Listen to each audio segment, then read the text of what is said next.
All, कैसे हैं आप लोग। Welcome to Tech Talk with Shantanu Sen. मैं विशाल अग्रवाल आप सभी का स्वागत करता हूं आज के इस नए एपिसोड में।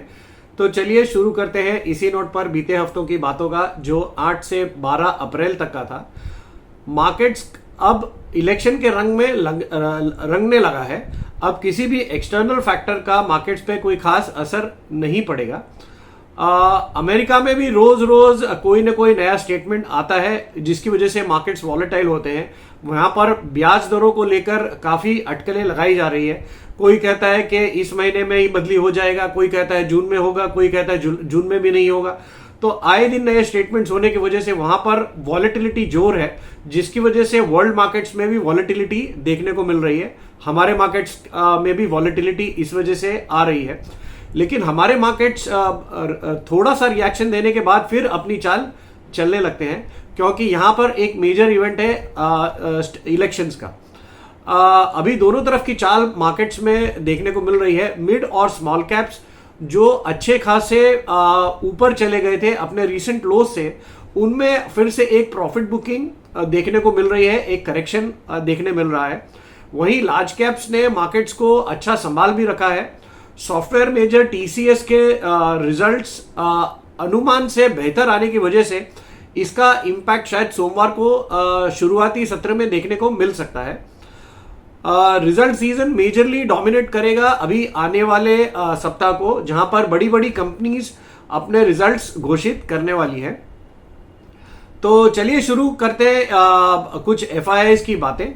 एफआईआईज ने मार्च महीने में 3,316 करोड़ की नेट बाइंग करने के बाद अभी इस महीने में अभी तक टोटल 10,500 करोड़ के आसपास की नेट सेलिंग की है, जिसमें से मेजर सेलिंग इसी हफ्ते में हुई है, जहां पर करीब 6,500 करोड़ की सेलिंग हुई है, जिसमें से भी शुक्रवार के एक ही सेशन में एफआईआईज ने 8,000 करोड़ की सेलिंग का फिगर है। एफआईआईज बेसिकली अनसर्टेनिटी के माहौल में कुछ इन्वेस्ट नहीं करना चाहते।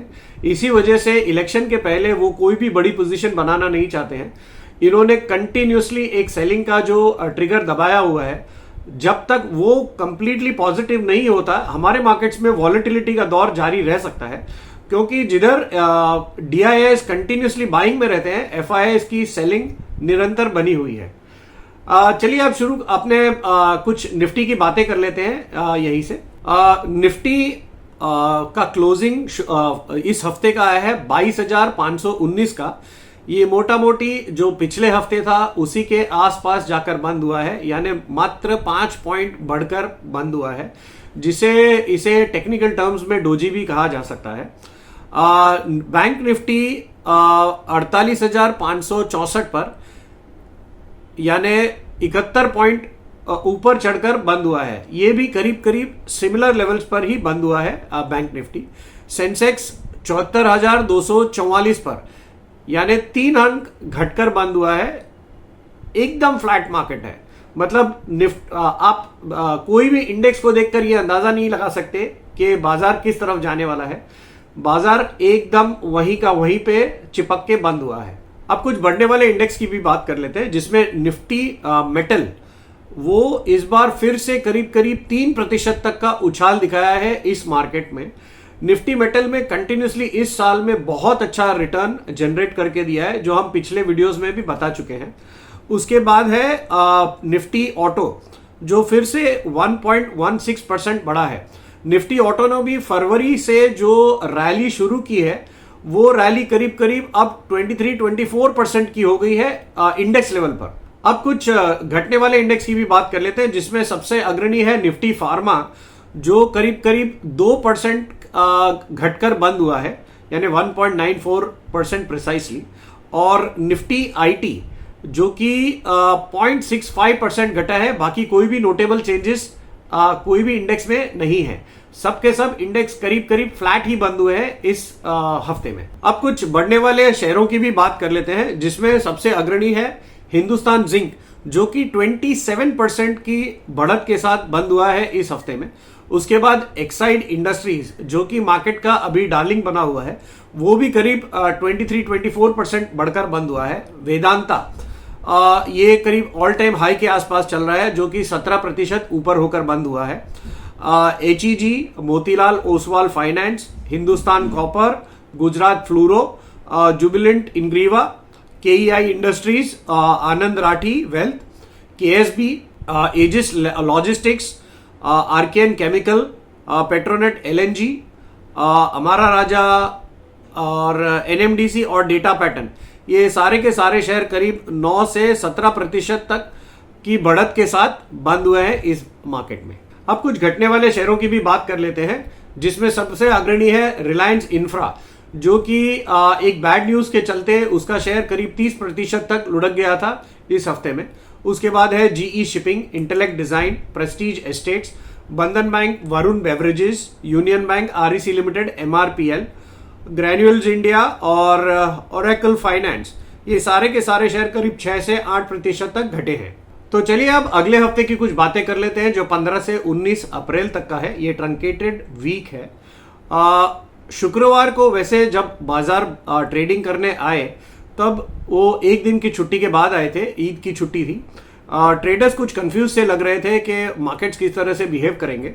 गिफ्ट निफ्टी बता रहा था कि मार्केट्स अमेरिका से जो क्यूज आए थे उससे काफी नेगेटिव खुलने के आसार बन रहे थे और 22,677 पर ओपन हुए, जिसके बाद बाजार कुछ संभलने की कोशिश कर रहे थे, लेकिन बाजार के लिए काफी मुश्किल बन रहा था मार्केट्स को संभालने के लिए। एक बार पुल बैक भी आया जो 22,726 तक ले गया, वो दिन का हाई भी बन गया और उसके बाद मार्केट्स नर्वस हो चले थे। 12 बजे के बाद जो बिकवाली आई, जो कि भयंकर तरीके से टूटते गए, बाजार वन वे ट्रैक पर टूटते ही चले गए। 22,503 का लो दिखा दिया शुक्रवार के सेशन में। क्लोजिंग आई 22,519 की, जो वीकली लो के आसपास की क्लोजिंग है। इस हफ्ते की शुरुआत में कहीं भी नहीं लग रहा था कि मार्केट्स इतना नीचे यानी वीकली लो के आसपास जाकर बंद करेगा। निफ्टी 234 अंक घटकर बंद हुआ है शुक्रवार के सेशन में। वहीं बैंक निफ्टी ने भी 422 अंक गवा दिए और सेंसेक्स 793 अंक घटकर लाल निशान में बंद हुआ है शुक्रवार के सेशन में। एक नई जो लिस्टिंग हुई है वो भारतीय हेक्साकॉन की हुई है, जो लिस्टिंग इतने डल मार्केट में, इतने प्रॉफिट बुकिंग वाले मार्केट में भी जबरदस्त लिस्टिंग हुई है। 570 रुपए के इशू प्राइस के सामने 755 रुपए पर ओपन हो गया, यानी करीब 32% बढ़कर शुरुआत हुई है।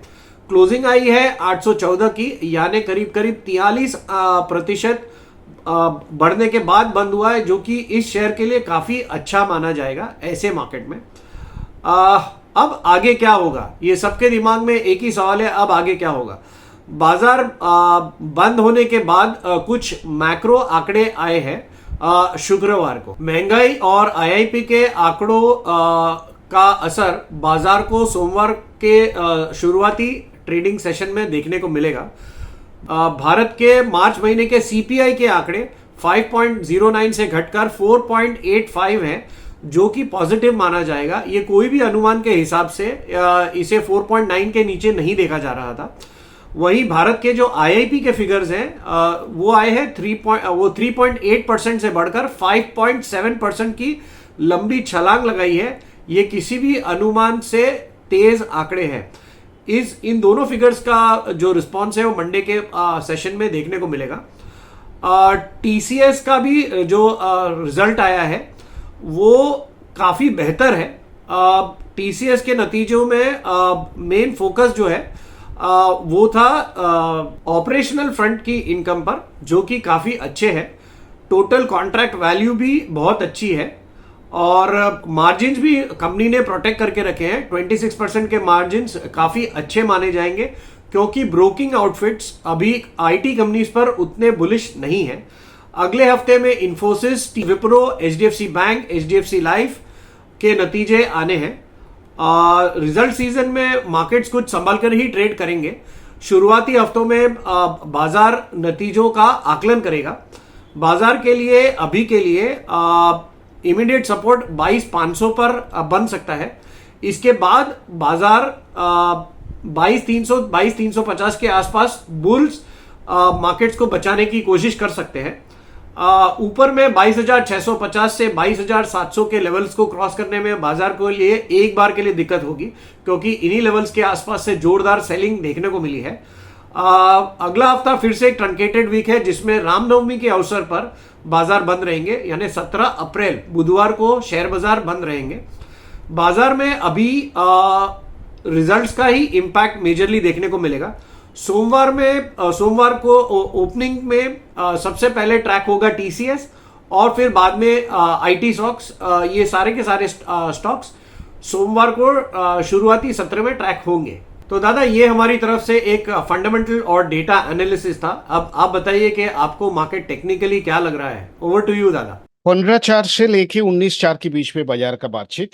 टेक्निकली हम क्या देख रहे हैं बाजार के अंदर, चाहे क्या प्राइस एक्शन का मोमेंटम कहलाया है, उसके बारे में बात करने के लिए पहले ही सोचना चाहिए कि 17 April due to Ramnavami hopefully market छुट्टी रहेगा, ट्रेडिंग हॉलीडे रह सकता है।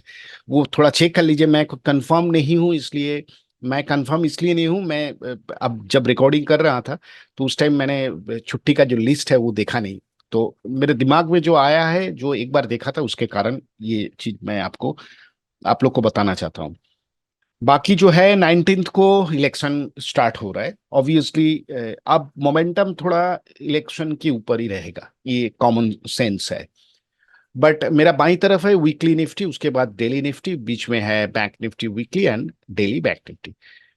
खास करके बोला जाए तो वीकली निफ्टी के अंदर अगर देखा जाए तो हायर एंड से जो सेल ऑफ आया है, जो कूल डाउन हुआ है, जो कि हर ऊपरी हिस्से में बार बार आप लोग को हम बोलते आ रहे हैं कि ऊपरी हिस्से में कहीं ना कहीं एक सेलिंग प्रेशर है निफ्टी के अंदर, वो दिखाई दे रहा है। मैं यहाँ पर एक ट्रेंड लाइन और मूविंग एवरेज ड्रॉ किया हूँ एज यूजुअल। वीकली के अंदर 9 एक्सपोनेंशियल एमएसीडी का स्लोप कुछ हालत अच्छा नहीं है। अभी भी मैं बोल रहा हूँ कि ये स्लोप चेंज होना चाहिए था, अब चेंज नहीं हुआ, वो तो हम आप कर नहीं पाएंगे। बाजार का टोन के हिसाब से टेक्निकल सेटअप रेडी हुआ है। तो जब तक हम लोग ये एक्सपोनेंशियल मूविंग एवरेज 9 एक्सपोनेंशियल के ऊपर में है वीकली के चार्ट के हिसाब से, तब तक हम लोग सेफ जोन में है। Any reaction towards this moving average act as a very strong support area. That's why 22,200 से लेके 22,300 वेरी वॉचफुल रहना पड़ेगा। डेली चार्ट के अंदर जो कि 13 डीएमए के ऊपर है, दैट्स वाई थोड़ा पॉजिटिव वाइब अभी भी बाजार में है। But 13 DMA act as now very strong support now 22,400 daily chart के हिसाब से, बाद में 22,200 और 22,300। That means every 100 points act as a very strong support area for daily chart is concern.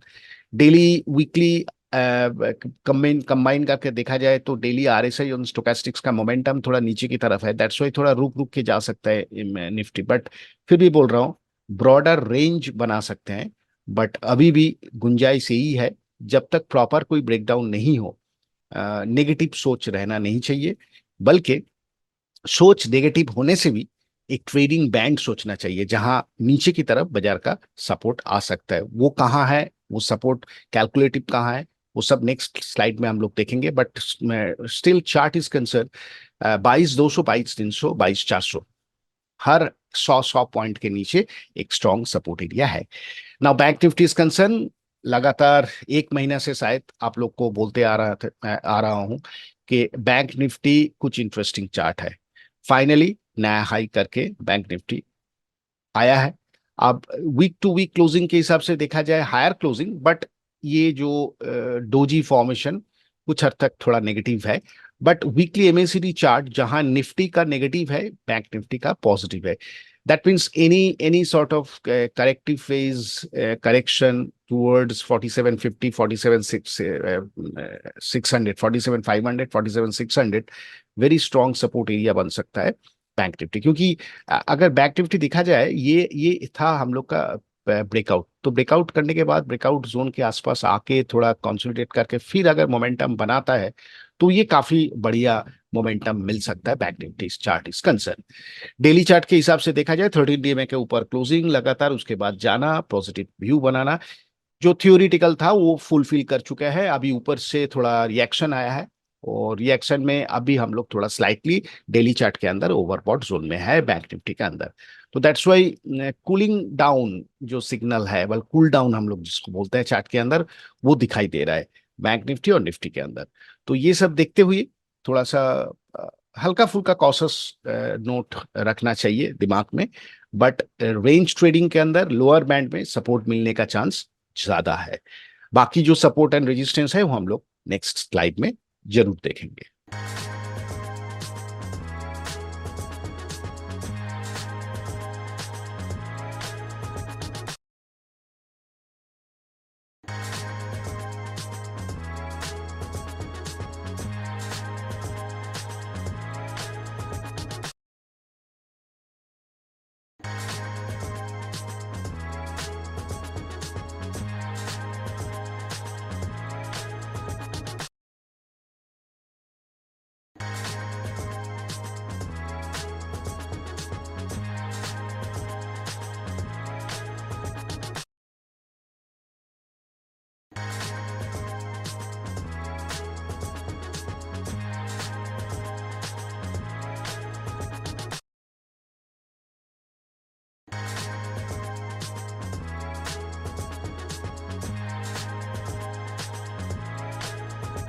Nifty और बैंक निफ्टी के लेवल्स बताने के लिए थैंक यू दादा। अपने नेक्स्ट सेगमेंट में चलते हैं जहां पर आप हमारे इन्वेस्टरों द्वारा पूछे गए सवालों के जवाब में कुछ स्टॉक्स के बारे में जानकारी देते हैं। तो प्लीज बताएं दादा, over to you.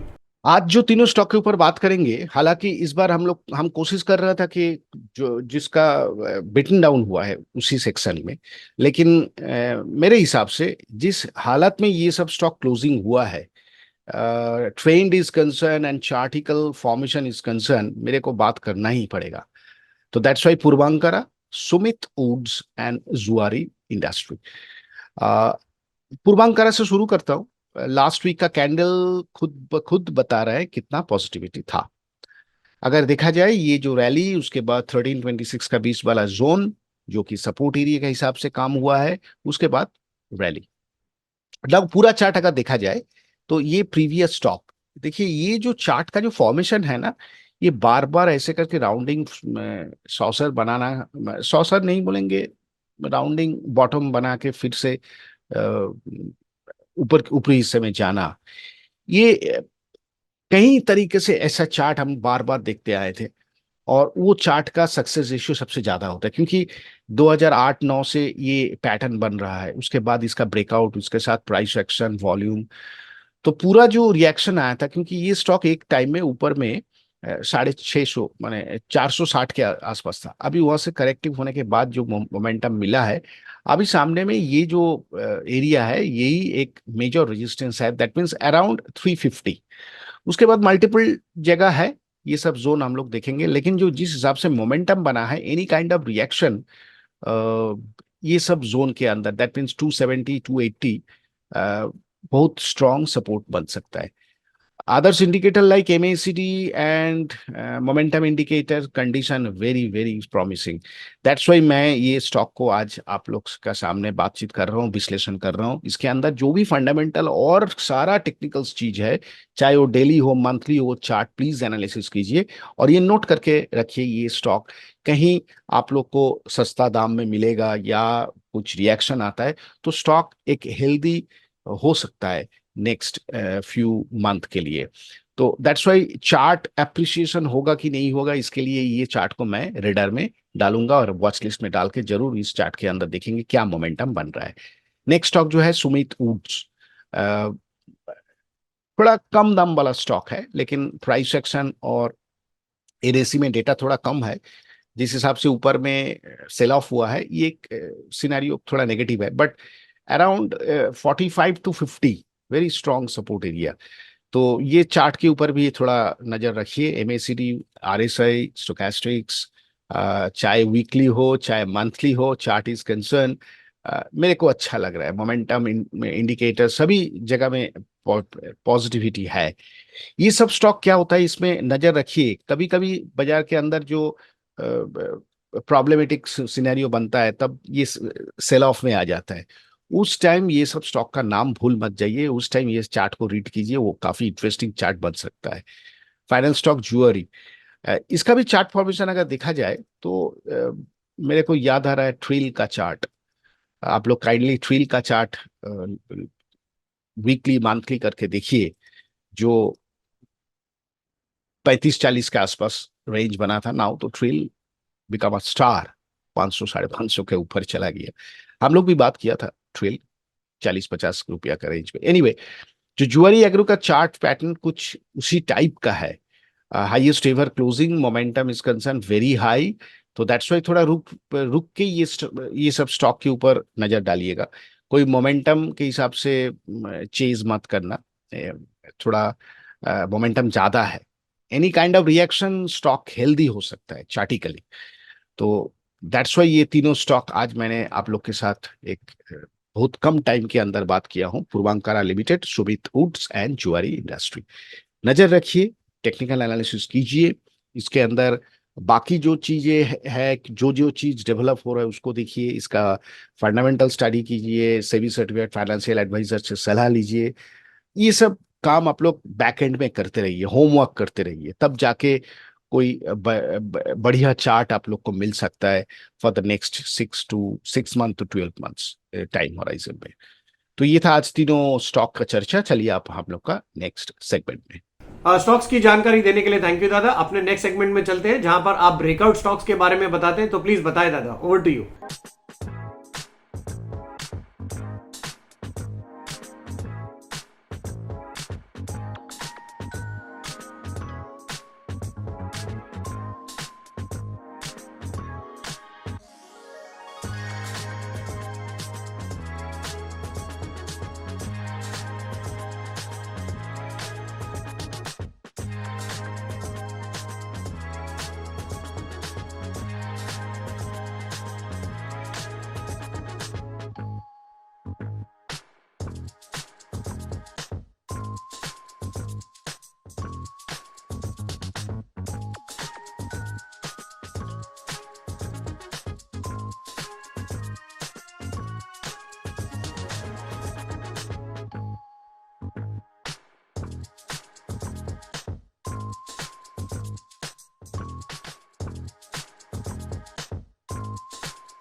Breakout stocks बताने के लिए थैंक यू दादा। अब अपने लास्ट सेगमेंट में चलते हैं जहां पर ये हमारा डिस्क्लेमर रहता है। This is a completely educative channel. हम यहाँ पर सिर्फ और सिर्फ एजुकेशन पर्पस के हिसाब से ही बातचीत करते हैं, व्यूज शेयर करते हैं। हमारी गुजारिश है कि हमारे जितने भी व्यूअर्स हैं, ट्रेडर्स हैं, इन्वेस्टर्स हैं, जो भी हमारा चैनल देखते हैं, वो अपना कोई भी ट्रेड लेने से पहले अपनी सोच समझ के साथ या किसी सेबी रजिस्टर्ड एनालिस्ट की सोच समझ के साथ ही ट्रेड करें।